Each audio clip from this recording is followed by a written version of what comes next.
Every place on our planet has a story to tell of life, landscape, man, and the connections between them that stretch across space and time. This is the world as you've never seen it before. This is Atlas 4D.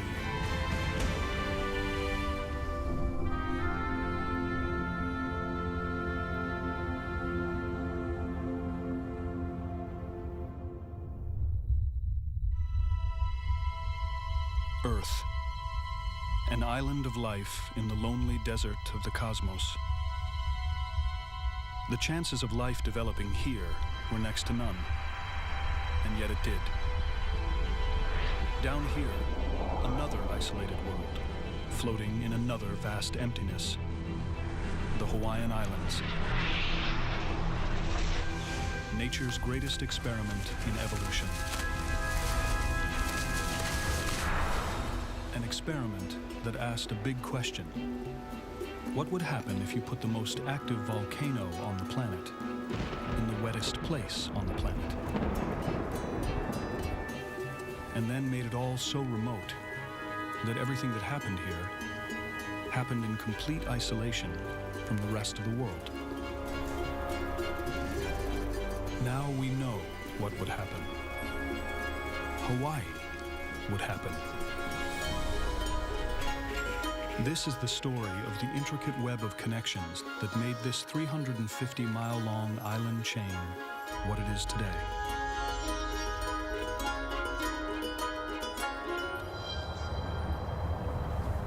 Thousands of miles from the nearest land, in the middle of the Pacific Ocean, almost 1 million years ago, the youngest of the Hawaiian Islands, called Hawaii, or the Big Island, was busy being born. But not up here. Down here. More than 3 miles below the Pacific Ocean, there's a point of weakness in the Earth's crust, known as a hot spot.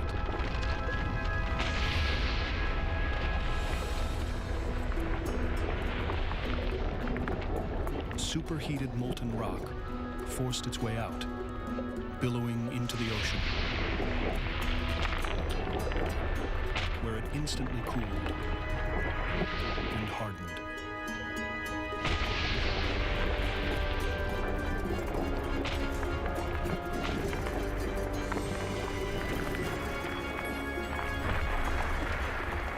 Over hundreds of thousands of years, the lava gradually piled up, layer upon layer, higher and higher.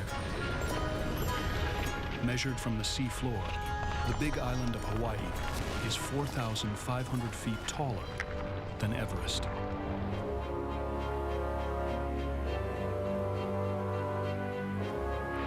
It's so tall that it supports 11 of the world's 13 climate zones.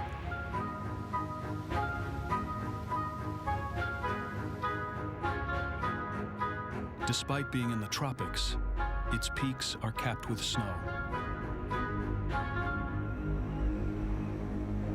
And the Big Island is still growing because the ancient hotspot below it is still active.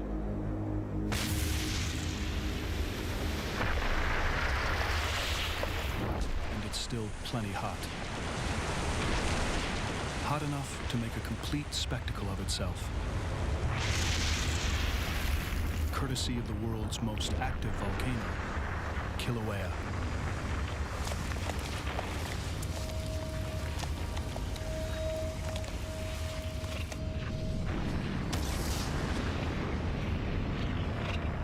Kilauea produces enough lava to pave 20 miles of 2-lane highway every day.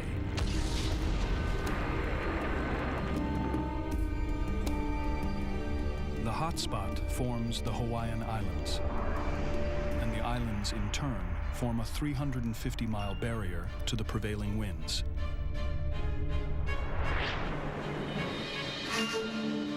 The trade winds, to be precise. The trade winds blow east to west near the equator, meeting no obstacle for hundreds of miles, until they reach the Hawaiian Islands, which sit directly in their path.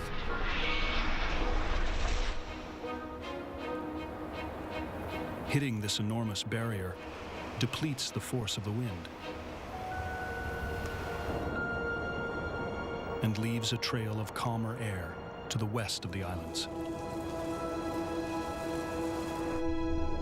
In 2001, NASA scientists discovered that this wind trail extends not just a mile or two, but for nearly 2,000 miles, 10 times longer than any other wind trail on Earth. And it causes a mysterious effect unique to Hawaii. The wind trail drives a current of warm water that stretches all the way to Asia, over 4,000 miles, a quarter of the way around the globe. These calm, warm waters are the annual destination for one of the planet's most magnificent species, humpback whales.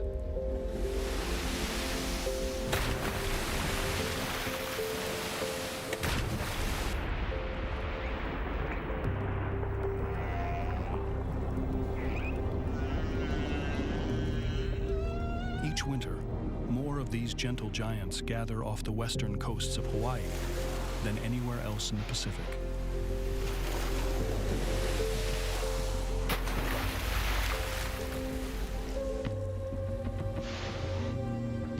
They travel over 3,000 miles from the North Pacific because Hawaii provides a safe haven to breed and raise pups, far away from their chief predators, Alaska's killer whales.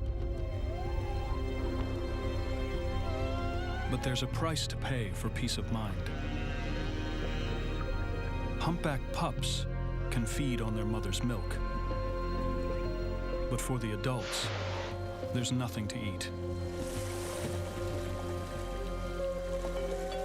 This area is so low in nutrients that scientists call it a pelagic desert, a desert in the open sea.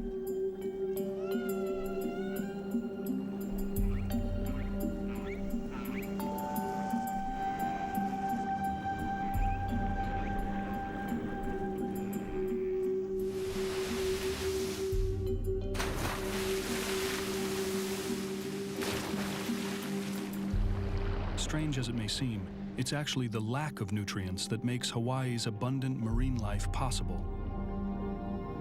It all begins with the coral. Coral is part plant. To survive, it needs sunlight for photosynthesis. It needs clear water. If the ocean here were rich in nutrients, algae would breed, clouding the water, starving the coral of light.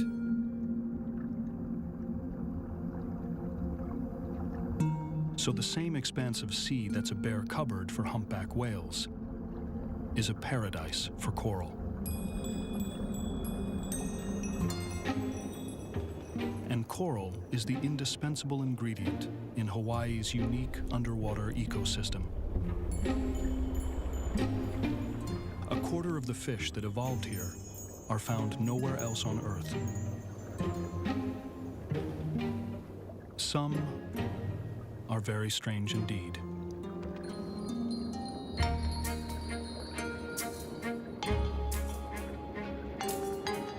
To catch their prey, these Hawaiian garden eels disguise themselves as grass.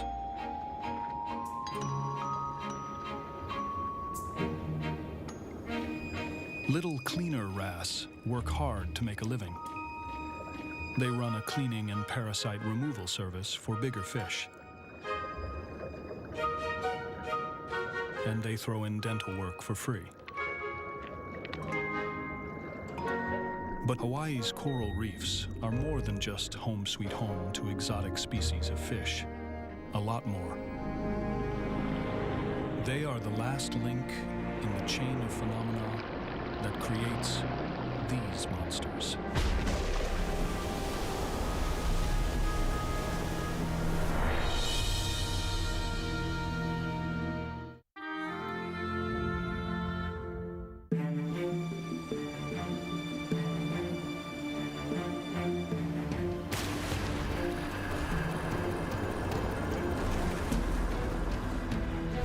a simple fact of life in Hawaii. No coral reefs, no surf. Here's why.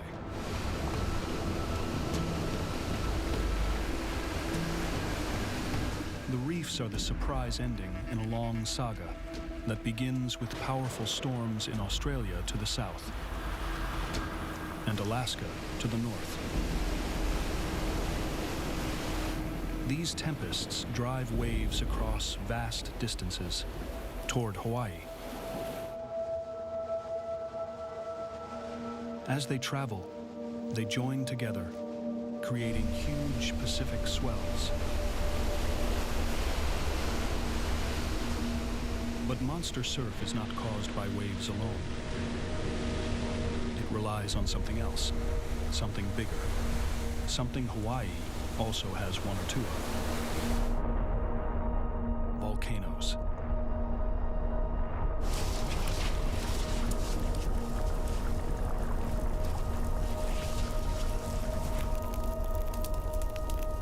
The runny lava that builds the Hawaiian Islands, called pahoehoe, spreads out and forms gentle slopes as it solidifies.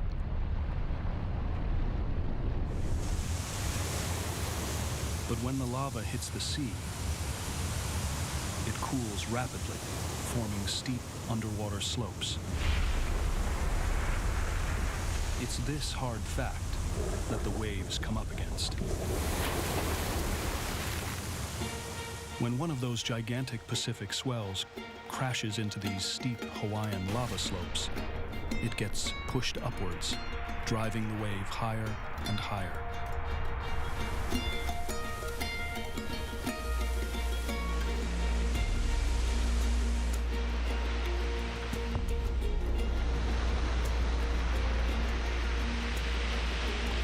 Until finally, it hits a coral reef. The reef puts the brakes on the water below, but the water above powers on. And the wave breaks into a perfect barrel.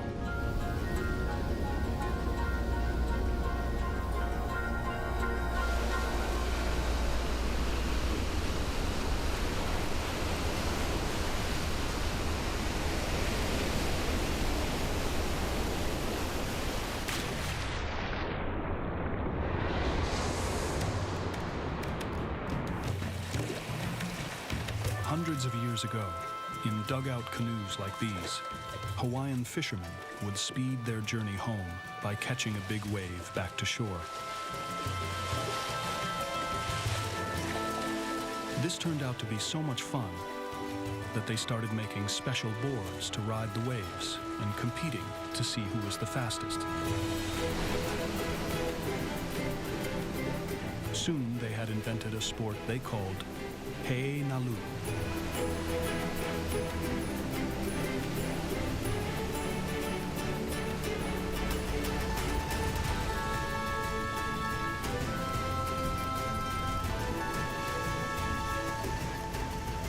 But there would have been no Hawaiians to invent surfing, if not for some help from a most unlikely character. A bird, the Pacific golden plover. Every winter, these birds migrate from the South Pacific to their breeding grounds in the Arctic, pausing in Hawaii for a pit stop. Just 1,400 years ago, the Hawaiian Islands were uninhabited, undisturbed, undiscovered, a good place to take a breather. The golden plovers set off from south to north as usual. But this time, they were being watched by South Pacific Islanders, the Polynesians. The Polynesians had colonized many South Sea islands, spread over thousands of miles from Tonga to New Zealand. They were fearless seafarers and master navigators who were always looking for new territory. When the plovers flew overhead, the Polynesians suspected the birds might be heading for islands they hadn't yet explored. So they followed the flock into the wild waters of the North Pacific.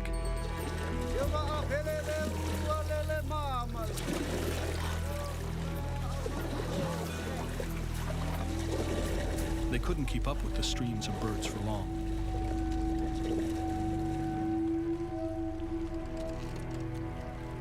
So each year, they would wait at the same place they'd lost sight of the birds the year before, and pick up the chase when the plovers passed overhead.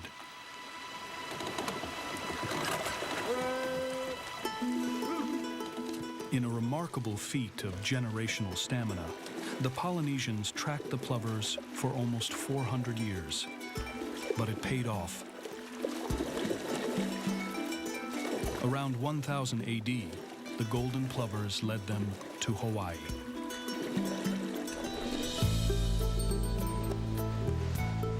For the seafarers who first laid eyes on it, Hawaii must have been an awe-inspiring sight.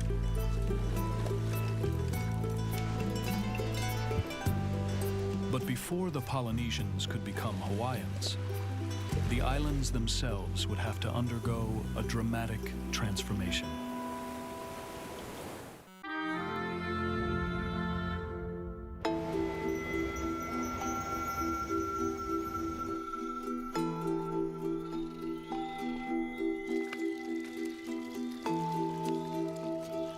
The Polynesians had discovered Hawaii, but if they were going to settle there, they'd have to find some basic necessities. Fresh water was no problem. It was abundant on the islands, and although there were no large mammals 1,000 years ago, the place teemed with fish and birds. But one vital piece of the nutrition puzzle was missing: carbohydrates.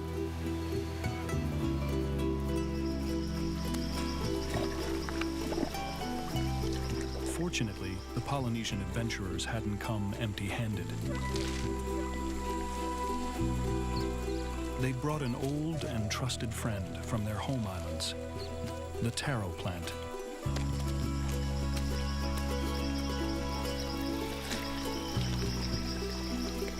Wherever the nutritious taro thrived, the Polynesians could thrive.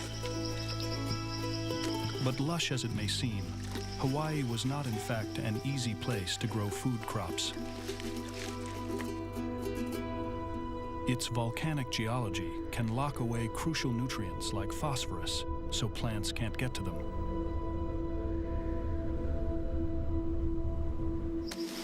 Luckily, Hawaii's lava landscape presented not only the problem, but the solution.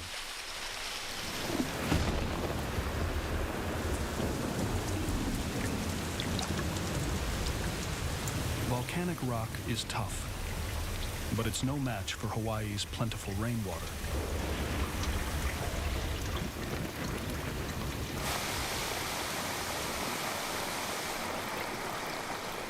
More than 22 billion gallons can wash over the islands every day, leaching nutrients from rock and organic matter along the way. By the time it's funneled down to the valley floor, the water has become rich in the nutrients plants depend on. And here, Hawaii's geology teamed up with the taro's biology. Where most plants would drown, taro has a kind of breathing tube in its stem that allows it to prosper in Hawaii's waterlogged conditions. The Polynesians pounded the taro into a carbohydrate-rich paste, poi, a Hawaiian staple to this day, which can resist spoilage for years. And Hawaii had another gift for the Polynesian farmers, one they'd never encountered before in all their wanderings. It came from up here, the Big Island's volcano, Mauna Kea.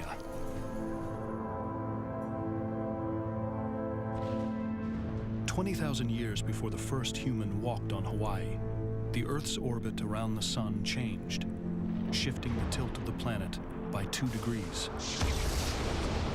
The planet was plunged into an ice age. The sudden big freeze created an ice cap right on top of Mauna Kea, which proved to be a very lucky thing for the Polynesians. Lava erupting under the ice cap cooled much faster than it ordinarily does. The quick chill produced a super hard rock called Hawaiiite.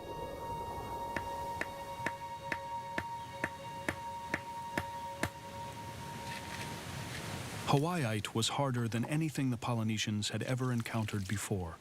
They quickly learned to shape it into a variety of useful tools, which made it possible for the Polynesians to farm on a much larger scale than they had on their home islands. They made sharp axes to clear land and build complex irrigation systems.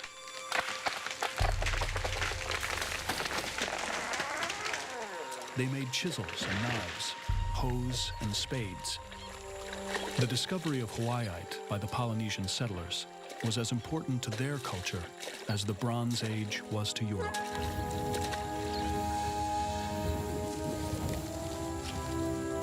It transformed Hawaii's landscape in ways that can still be seen today. Polynesians became Hawaiians.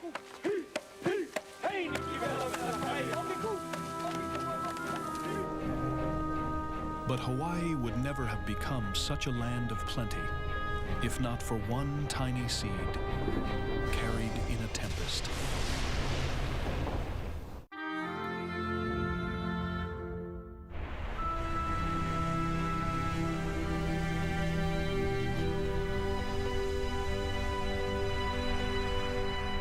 When the Hawaiian Islands first emerged from the Pacific, they were virtually lifeless, a blank slate on which nature could write whatever she wished. Almost immediately, she began to compose.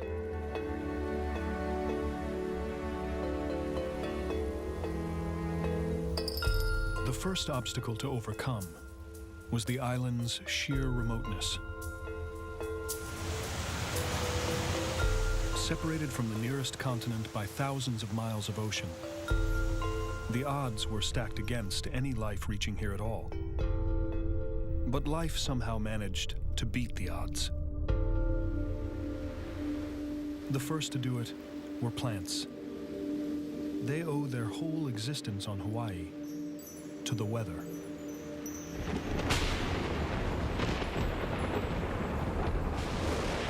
Huge storms created powerful vortexes of wind. These sucked tiny seeds high into the air from lands all around the Pacific, carried them thousands of miles on the jet stream, and finally dropped them onto the virgin ground of Hawaii. Most of these seeds died on arrival. There was no soil here, and few nutrients. It was a tough neighborhood. But one colonist survived where all others had failed, by adapting to Hawaii's barren landscape. The Ahia Lehua. Unique to Hawaii, the secret to its success is rooted in the lava, literally. Because the Ahia Lehua doesn't need soil to grow. Its roots have evolved to find nutrients in the most hostile environments. Even in the maze of dank tunnels that riddle the underground landscape of Hawaii. Tunnels that are only here because of a remarkable volcanic phenomenon.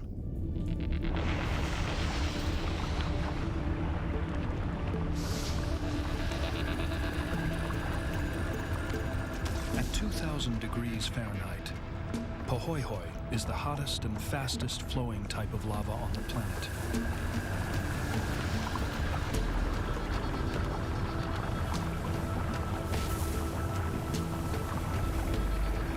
Like cooling oatmeal, it quickly forms a skin when exposed to air.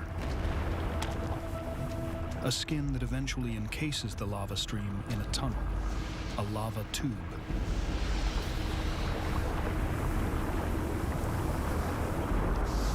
When the flow stops, the tubes empty and remain hollow. The last ripples of the lava flow harden in the lava tube floor, and the final molten gasps hang from the roof in formations called lava sickles. Water that seeps into the lava tubes is slow to dry out.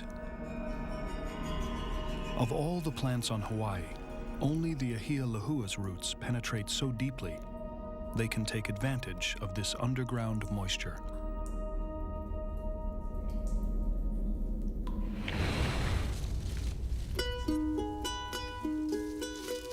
The ahia lahua was so successful, millions of these trees now cover the islands and can grow to be over 80 feet tall.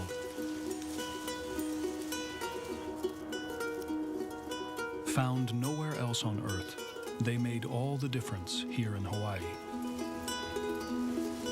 Because these resilient plants that could thrive even without soil became the soil for the next wave of plant species as they decayed and composted. And so, the Hawaiian Islands gradually changed from desolate black to lush green.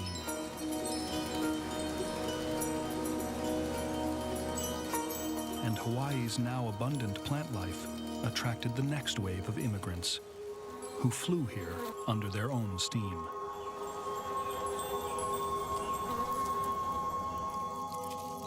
Bugs. But not just any bugs. Meet the fruit fly. Now, everyone knows that Hawaii is the place for hot-blooded young lovers, and flies are no exception. A little rough stuff between the guys competing for the gals.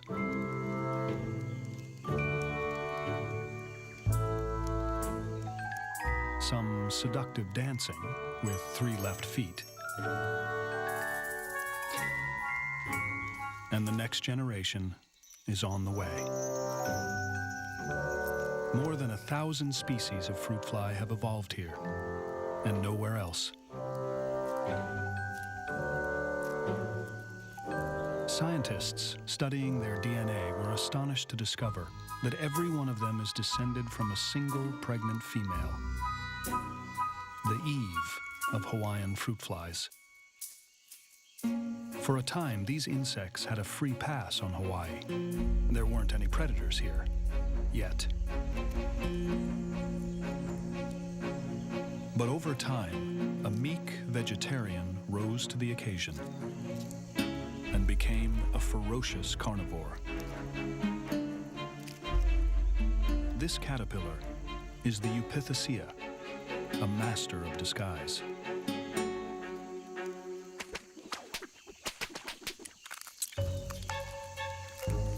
Hundreds of species of Eupithecia exist all over the world, but Hawaii is the only place where they eat meat.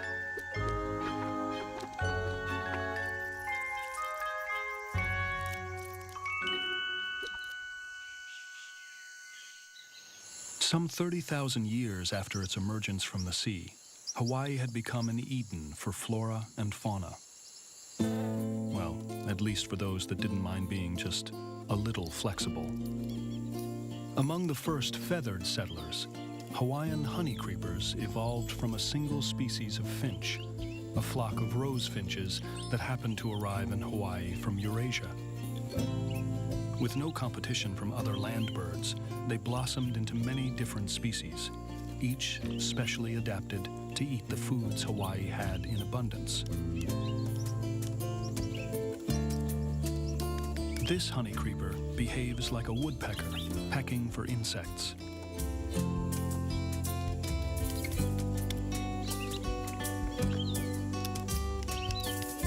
This one sucks the sap from trees.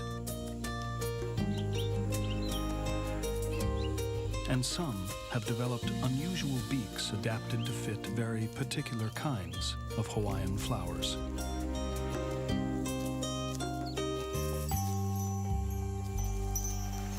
Many honey creepers were wiped out by disease after the first human settlers arrived. But it wouldn't be long before the Hawaiians found themselves on the brink of extinction.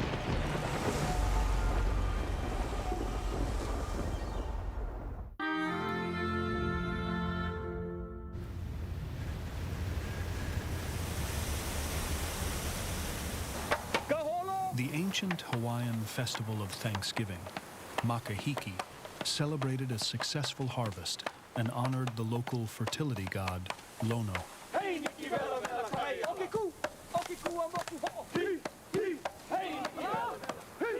Hawaiian mythology prophesied that Lono would visit during this festival and arrive by sea.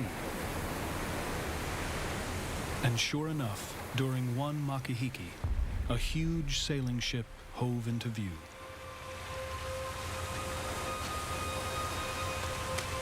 The Hawaiians were sure it was Lono. In fact, it was the famed British explorer, Captain James Cook.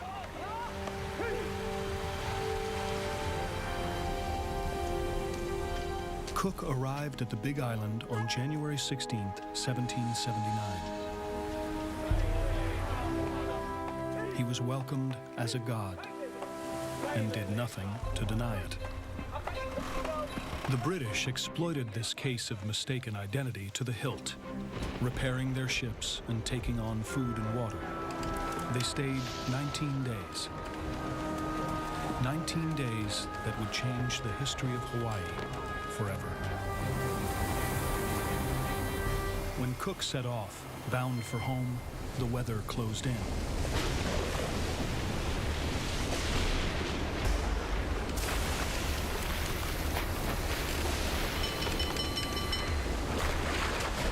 Only 5 days out, he was driven back to the shelter of the islands.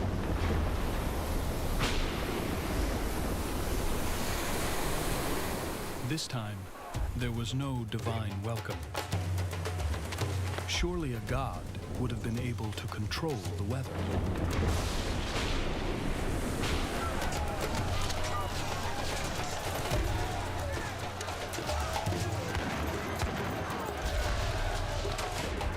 When the dust settled, Captain Cook was dead.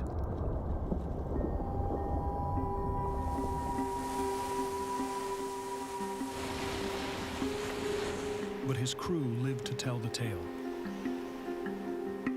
And that meant Hawaii's centuries of isolation were at an end. Within 10 years, outsiders were racing to exploit the newly discovered islands. Sandalwood was shipped to China. Guano went to North America to make fertilizer. Whole colonies of sooty terns were killed off for their exotic tail feathers, shipped off to grace the latest hats in Paris, London, and New York. But some American entrepreneurs weren't content to simply export the natural treasures they found in Hawaii. They wanted the place itself. And they wanted it because of its climate. Hawaii's climate is determined by its isolation. Winds that reach its remote shores have blown across thousands of miles of ocean, picking up tons of moisture along the way.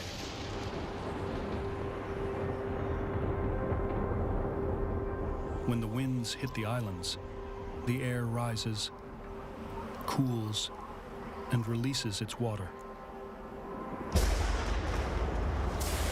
Over 450 inches of rain can fall on this side of the island of Kauai every year, making it the wettest place on Earth. All this water, along with the abundance of sunshine, made 19th century American businessmen see dollar signs. In Hawaii, they had found the ideal conditions for growing the big money crop of the day: sugar. But there was a hitch. They needed local manpower to build and farm the plantations. And Captain Cook's visit had made that somewhat problematic.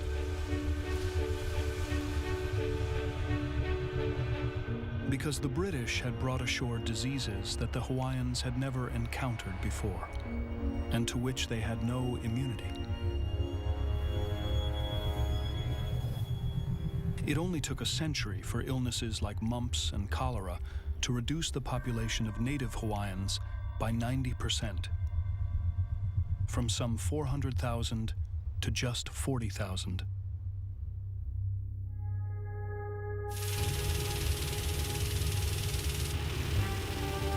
Which meant that more than 300,000 workers had to be shipped in from all over the world. Just 100 years after the first plantations started up, sugar farming had become a massive success, churning out more than 1 million tons of the stuff each year.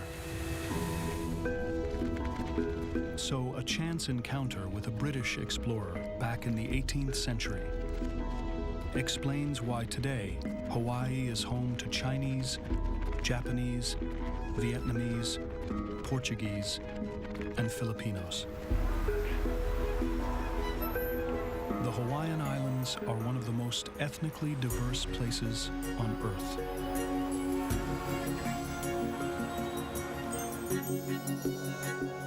They're also the most climatically diverse. And the coldest and highest of its climate zones is perfect for these.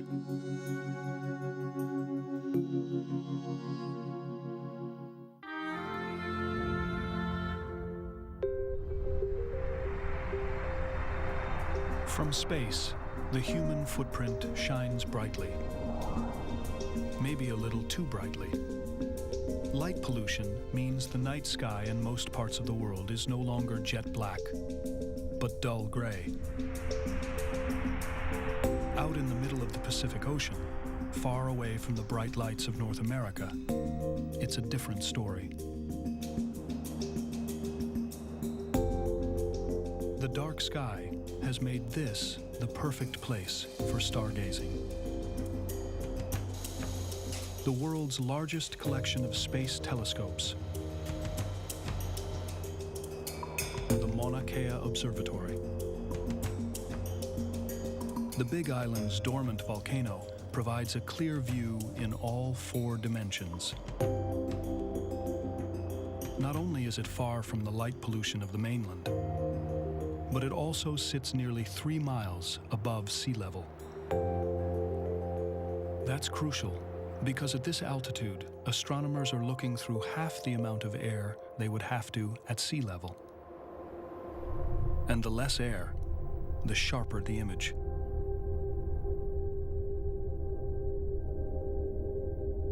Hawaii's telescopes have helped us to discover moons of Jupiter and Saturn that we never knew existed. Planets outside our solar system, and even entire galaxies that had never been seen before. But this location won't be ideal forever, because the same geological forces that created Hawaii are still at work.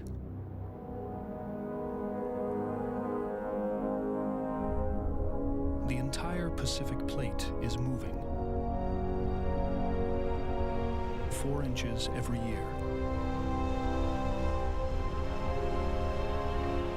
And as it travels, it takes the Hawaiian Islands right along with it. as if they were on an enormous conveyor belt. As they head north and are pulled off the Hawaiian hotspot, they will sink under their own weight back into the Earth's crust.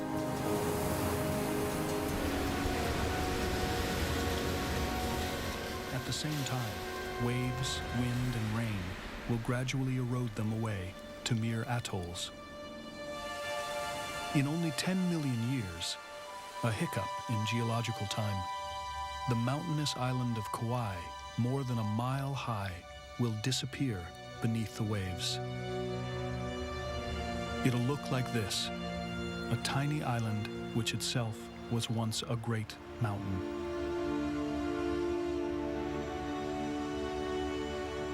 The Hawaiian Islands may look as though they've been there forever, but the islands we see today are only the latest in a chain that has been built and eroded away many times over the last 82 million years.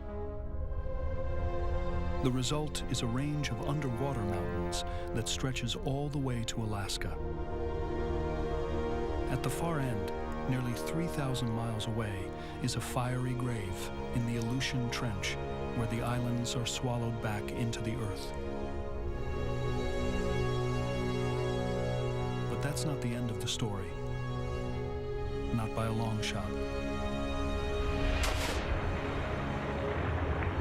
Because deep under the ocean, at the start of the chain, that original hotspot is still hard at work.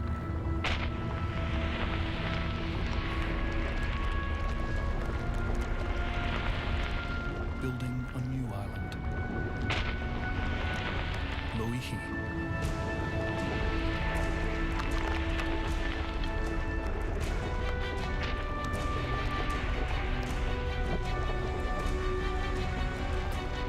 Only 3,000 feet below the ocean surface, it's already bigger than Mount St. Helens.